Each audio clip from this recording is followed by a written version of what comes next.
Are you tired of manually configuring Jira boards and ending up with a mess? Seriously, I see it all the time. Teams spend hours trying to piece together columns and workflows, only to end up with something that doesn't quite work. Learn how to create a proper Scrum board in 2 minutes using the built-in template. No guesswork, no clutter, just a clean setup that follows Agile best practices right out of the box. So here's the plan. We'll start from your Jira dashboard, navigate to create a new board, select the Scrum template, and configure it step by step. By the time we're done, you'll have a fully structured Scrum board ready for your team. All right, let's jump in. First things first, open up your Jira account. You're probably already logged in, so just head to your main dashboard. This is your home base, and it's where we'll start. Now, look at the left side panel. See that section called Spaces? That's where all your projects live. You might have a few listed there already. We're not going to use any of those right now. Instead, find the small plus icon right next to the word Spaces or at the bottom of that list.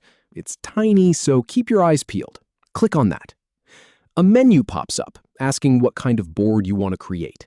This is where most people get overwhelmed, but don't worry. We're going to choose the Scrum Space template. Why Scrum? Because it's designed specifically for teams that work in sprints, with built-in columns for your backlog, in-progress work, and completed tasks. It saves you from having to manually create all that structure. Go ahead and click on Scrum from the list. Now look at the bottom of that panel. You'll see a button that says Use Template. Click that. And here's the really important part. This is where you give your board a name. I usually call mine something simple like Scrum Board or the name of your project. Type it in there. Next, you need to choose how your space is managed. You'll see 2 options, team managed or company managed. If you're a small team that wants full control over your own workflows and permissions, go with team managed.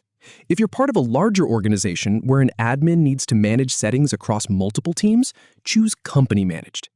I've tested both setups in real projects, and honestly, team managed is usually the way to go for most teams starting out. It gives you flexibility without needing to bother an admin every time you want to tweak something. Now click Next. This takes you to a screen with optional settings. You can click Next again to skip right through. Or if you want, you can take a moment to configure things like issue types and columns. But honestly, the template already sets up the essentials. So go ahead and click Next a second time. At this point, you'll see a button that says, I'll do this later, or you can continue with the next steps. If you're eager to see your board in action, click I'll do this later. You can always come back and customize things once you've started using it. And that's it.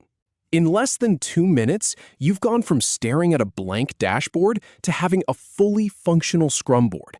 No manual configuration, no guesswork, just a clean, professional setup that follows Agile best practices. Your team can start adding tasks immediately, and you'll have a consistent workflow from day one. So go ahead, give it a try. You'll be amazed at how much time you save.